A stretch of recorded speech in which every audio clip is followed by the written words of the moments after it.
Salve, salve, rapaziada! WASP aqui. Sejam muito bem-vindos a mais uma aula do método WASP de análise técnica. E nessa aula a gente vai falar sobre suportes e resistências, tá? Que é um conceito fundamental da análise técnica clássica.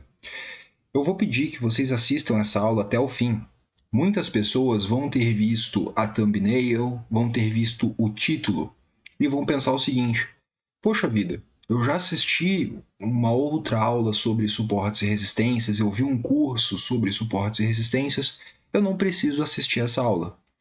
Assista essa aula porque nessa aula eu vou te mostrar como utilizar suportes e resistências da maneira correta, tá? Uma grande parte da insatisfação que as pessoas têm com suportes e resistências se deve ao fato de que elas utilizam esse conceito, utilizam essa ferramenta do modo errado.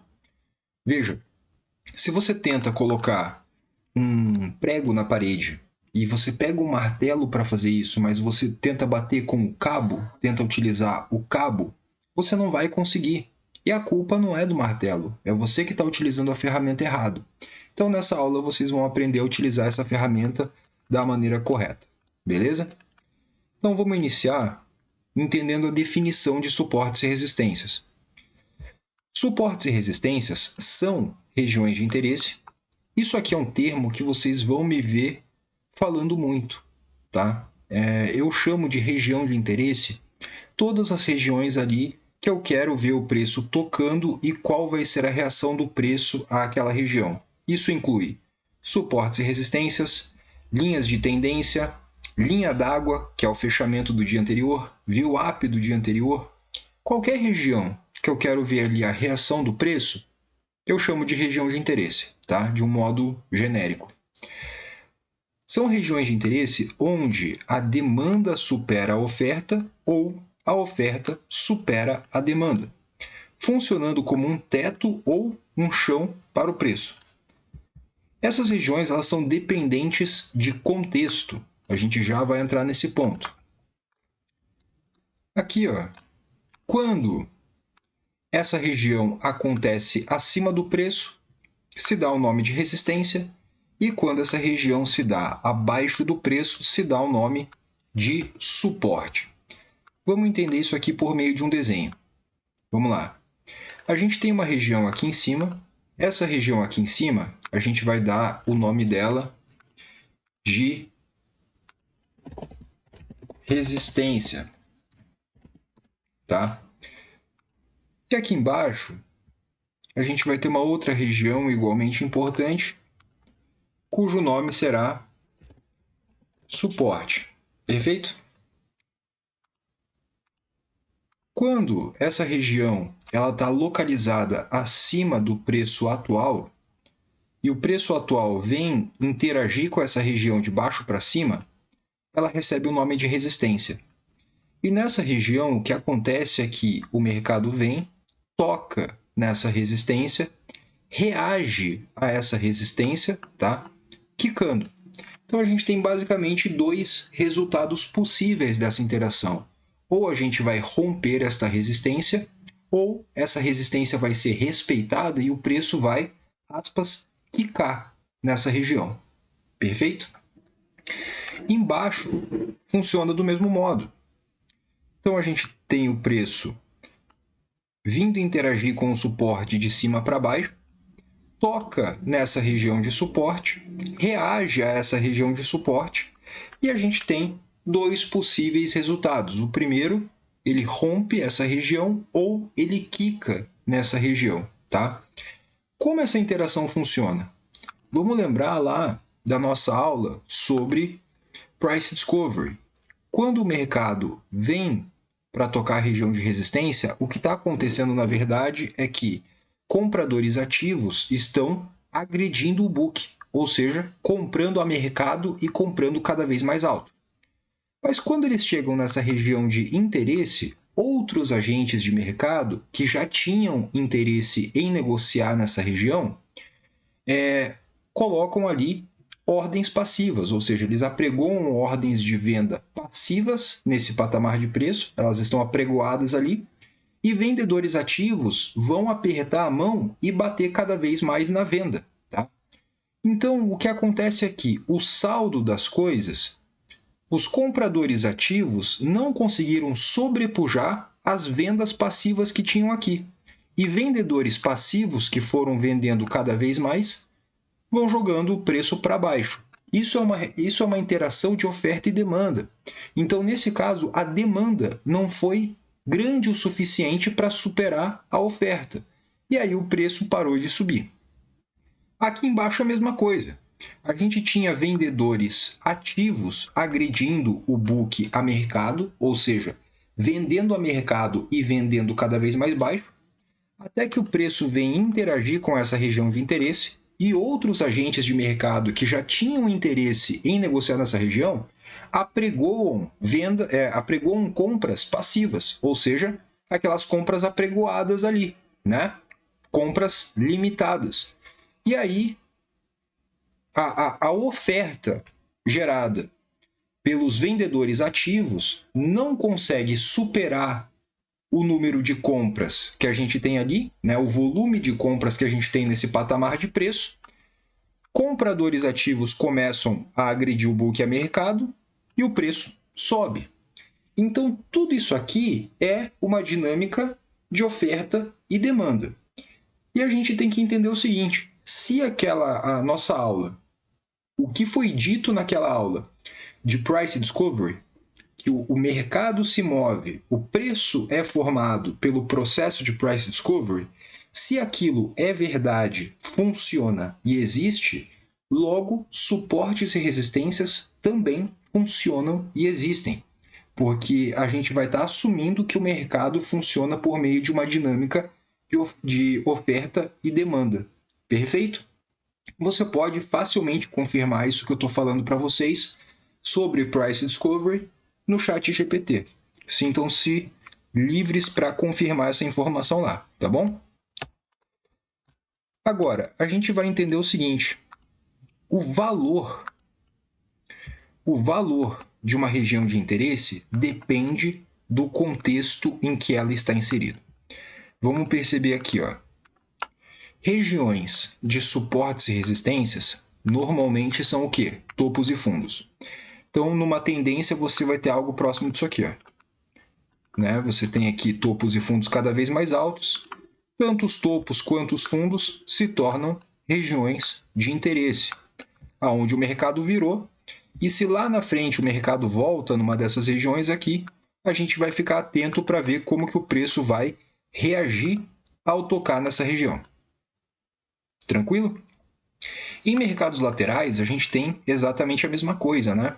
Só que mais nos extremos. O mercado lateral, aqui você tem limítrofes, né? Bem definidos. Então, você tem ali majoritariamente uma região de resistência ali em cima, uma região de suporte embaixo, e o mercado vai trabalhar nesses extremos. Essas são as regiões de interesse. Agora, a gente tem que perceber que o valor dessas regiões de interesse depende do contexto em que elas estão inseridas. E muita gente peca justamente nesse ponto. Vamos entender o seguinte: numa tendência de alta, aqui, todas as resistências tendem a ser rompidas.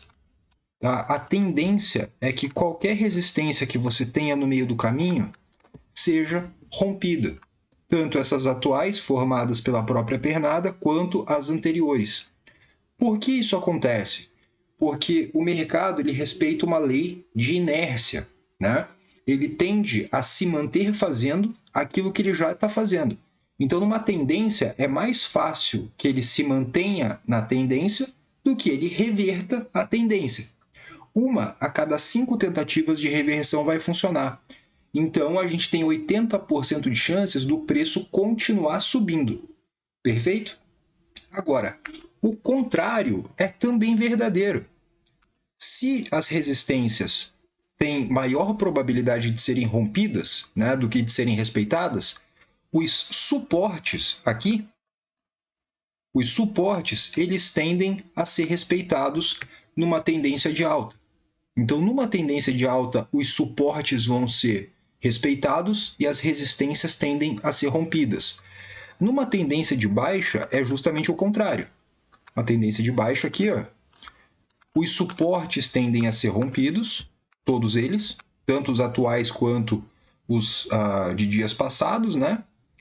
E as resistências tendem a ser respeitadas. Tranquilo? Vamos pegar um exemplo aqui no gráfico. Aqui no gráfico a gente pode pegar um exemplo disso aqui. Vamos pegar aqui, ó, por exemplo, isso aqui é o dia 27 de fevereiro, né? 27 de fevereiro foi essa sexta-feira, eu estou gravando sábado à noite. Então aqui, ó, a gente tem claramente uma tendência de baixa. Tudo isso aqui é uma tendência de baixa. Eu vou utilizar os indicadores técnicos para confirmar essa minha leitura de que a gente está numa tendência de baixa. Vamos observar o seguinte. Primeiro a gente tem essa pernada aqui, ó.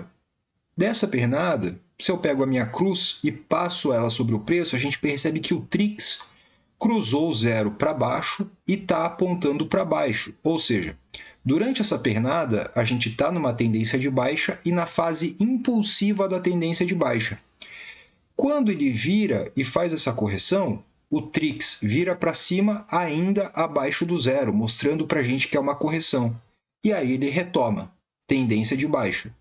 Outro formato para a gente confirmar a tendência de baixa é olhar para o ADX. Lembra ali que o ADX é esse indicador com a linha branca. A linha branca é o meu ADX.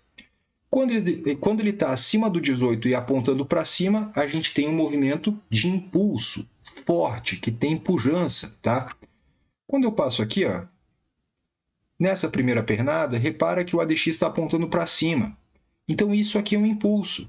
O que sucede o impulso? O que vem depois do impulso? Correção. Olha como é que o ADX se comporta durante a correção. Apontando para baixo, não tem força. Por quê? Porque a força está no movimento de baixa, dentro de uma tendência de baixa. Desculpa a minha voz, tá, rapaziada? Então, aqui ele não tem força. Quando ele puxa para baixo novamente, olha o ADX.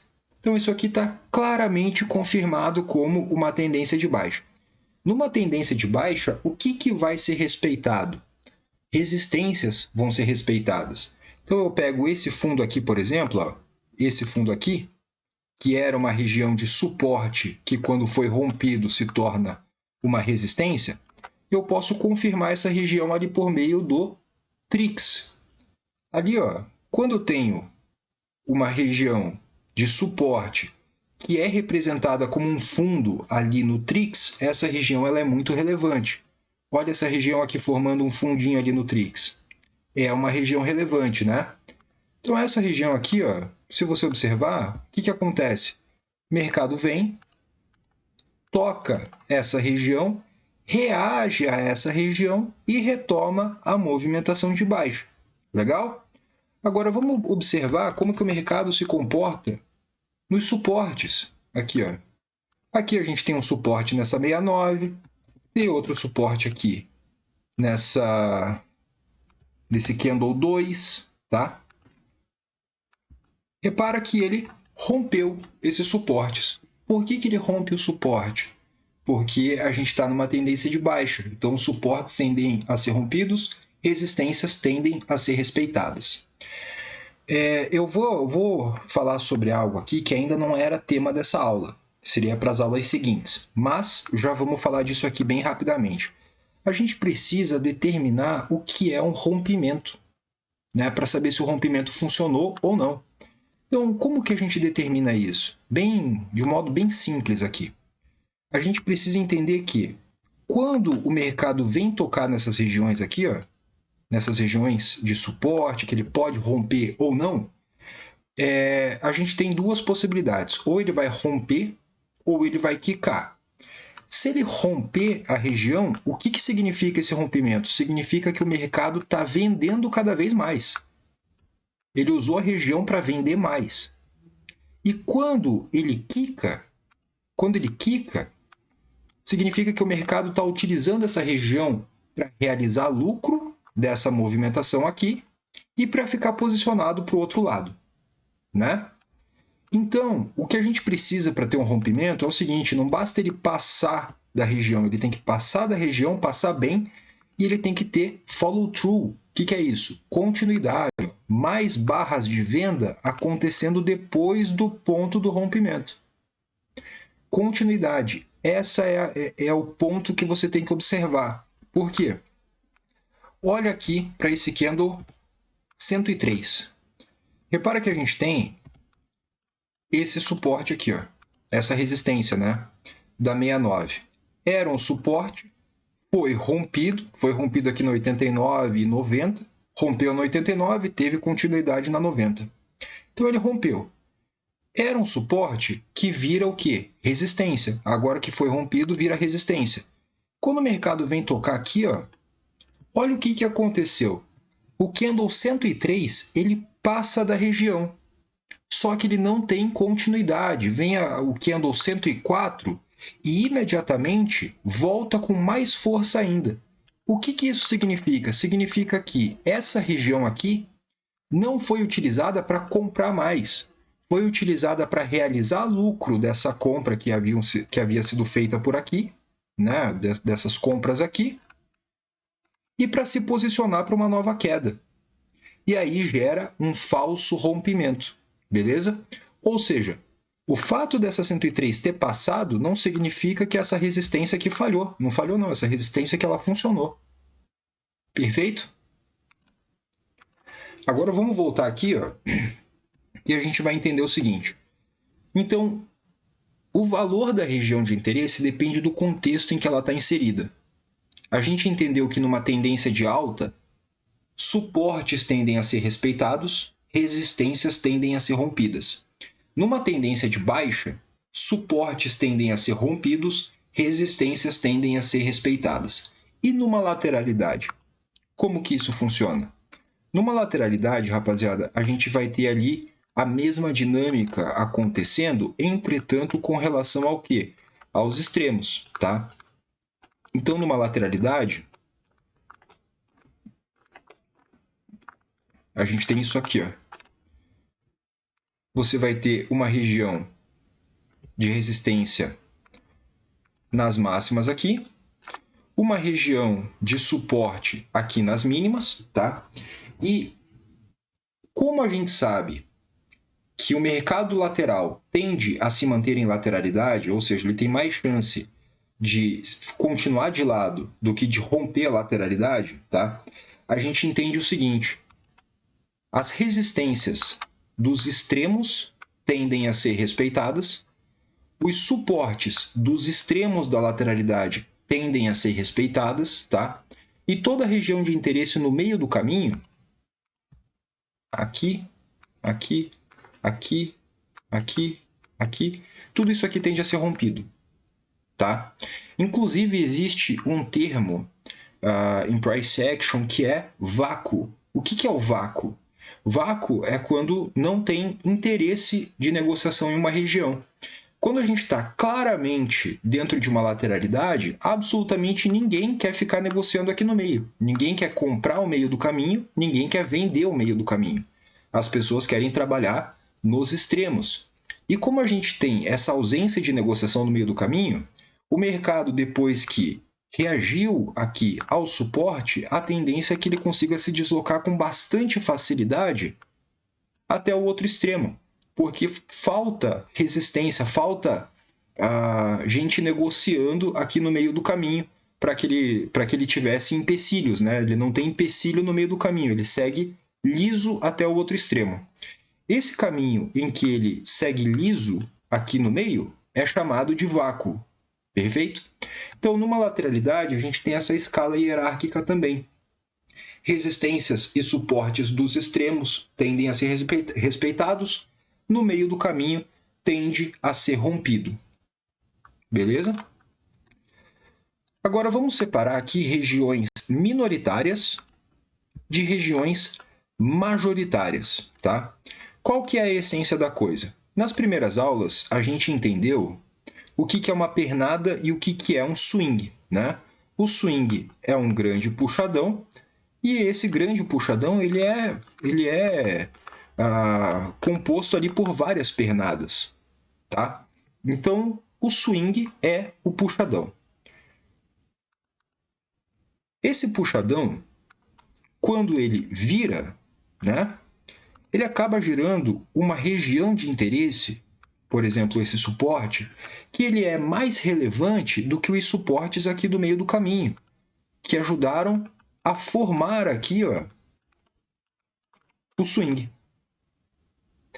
Essas regiões elas são mais relevantes e vão ter mais importância dentro da análise, principalmente ali para você fazer, para você realizar lucro. Tá? São excelentes pontos de referência para isso, tá bom?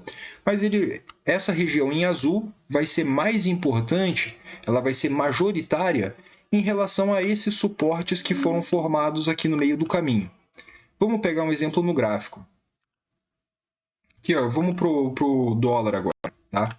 Aqui no dólar, o que a gente tem?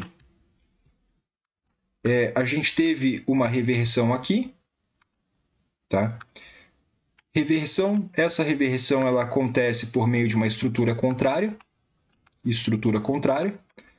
Em price action, isso aqui vai ser chamado de lower high MTR. Tá?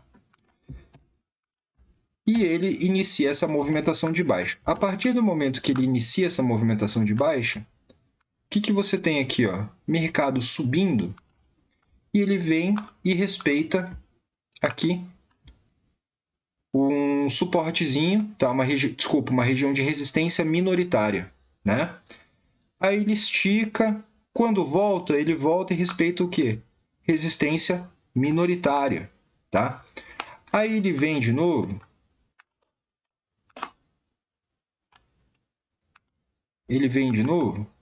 volta e ele respeita o quê?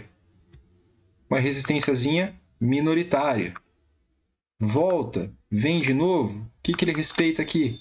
Uma resistênciazinha minoritária, tá? Até que, eventualmente, ele vira e inicia um processo corretivo.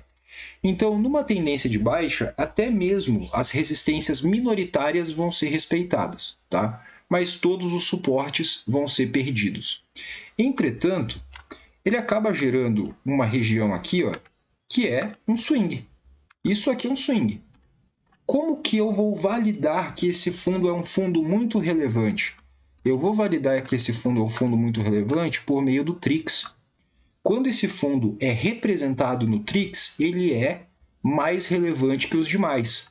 Então, repara aqui, este fundo aqui, ó, este fundo e este fundo não são representados no TRIX, mas esse aqui é, né? Ele é representado aqui, ó. Eu vou pegar aqui minha cruz, coloco aqui em cima, vocês percebem que ele faz fundo ali no TRIX. E ele se torna um fundo muito relevante. Tanto é relevante que ele acabou parando essa grande movimentação de alta, de baixa, que o mercado estava fazendo ali no final de sexta-feira, que muito provavelmente vai levar a uma reversão, tá? Muito provavelmente a gente vai ter o mercado trabalhando em alta nessa segunda. Por quê? Porque a gente, exatamente a mesma coisa que ele mostrou aqui, ó, ele está mostrando para cá. O que a gente teve? A gente teve quebra de linha de tendência, tá? Com uma deriva aqui, quebra de linha de tendência, reteste com falha, tá? Nesse caso foi uma reversão de topo mais baixo, né? Que é uma estrutura contrária, ou uma lower high MTR, beleza? Mercado virou. Aqui está acontecendo a mesma coisa, ó. A gente tem quebra de linha de tendência, ó. Quebra de linha de tendência. Aí, tentativa de continuidade. Essa tentativa de continuidade ela é um pouquinho diferente, porque ela veio abaixo do fundo anterior. Então, isso aqui é uma lower low MTR, que no caso vai ser uma quebra de estrutura na segunda-feira, a hora que ele romper este topo aqui, ó. Vai ser uma quebra de estrutura para ele fazer isso aqui, ó, e vir para cá. E eu tenho uma probabilidade muito alta de que isso realmente aconteça. Por quê? Porque a gente tem divergência no TRIX, ó. Fundos mais baixos no gráfico, fundos mais altos no TRIX, perfeito? Então eu já espero que na segunda-feira a gente abre mais ou menos em gap por aqui, vem, corrige, vai dar algum tipo de compra por aqui e vai com ele, tá? Então, aqui a gente entendeu como validar um fundo muito relevante. A gente vai validar esse fundo relevante por meio do TRIX. Tranquilo? Agora, princípio da bipolaridade, rapaziada. Qual que é o princípio da bipolaridade? Esse é o princípio que acontece quando uma região é rompida, há a inversão de polos. A gente teve um exemplo disso aqui, ó, no nosso último exemplo aqui, né? Que foi esse aqui, ó. Isso aqui era uma região de suporte, foi rompido, se tornou uma resistência. Esse é o princípio da bipolaridade. Então, um suporte, quando rompido, se torna uma resistência quando rompida, se torna um suporte. E a gente tem também o princípio da legibilidade técnica. O que é o princípio da legibilidade técnica? Uma região de suporte ou resistência vai ser relevante no maior time frame em que ela é visível, e aqui faltou eu escrever, tá? E em todos os menores, tá? Então, de novo, o princípio da legibilidade técnica diz o seguinte: uma região de suporte ou resistência vai ser relevante no maior time frame em que ela é visível e em todos os menores. O princípio da legibilidade técnica se aplica para literalmente todos os conceitos da análise técnica, tá? E o que ele significa? Veja, se eu tenho ali uma região de suporte, tá? Que é visível, né, e validada nos 60 minutos, esta região ela vai ser importante para os 60 minutos, para os 30 minutos, para os 15 minutos, para os 5 minutos, para os 2 minutos e para o 1 minuto. Todos esses time frames abaixo dos 60 vão ter que ficar de olho nessa região. Minha pergunta para você é: aquele cara que opera no gráfico mensal, você acha que essa resistência dos 60 minutos vai funcionar? Não. A resistência ela só é válida para o maior time frame em que ela é visível e todos os menores. Não se aplica aos maiores. E é justamente por isso que quando a gente está pensando em regiões de interesse, você está olhando pelo menos ali para os 5 minutos, para os 15 minutos, para os 60 minutos. Não adianta eu ficar aqui no 1 minuto olhando para todos esses micro topinhos e micro fundinhos aqui, ó. Opa, aqui teve um micro fundinho. Funcionou, né? Mas aqui funcionou de novo. Mas assim, não é muito relevante, né? Quanto maior o time frame que você consegue ver, mais relevante vai ser essa região de interesse. Perfeito? Então é isso. Valeu, rapaziada. É nóis, tamo junto e a gente se vê na próxima aula.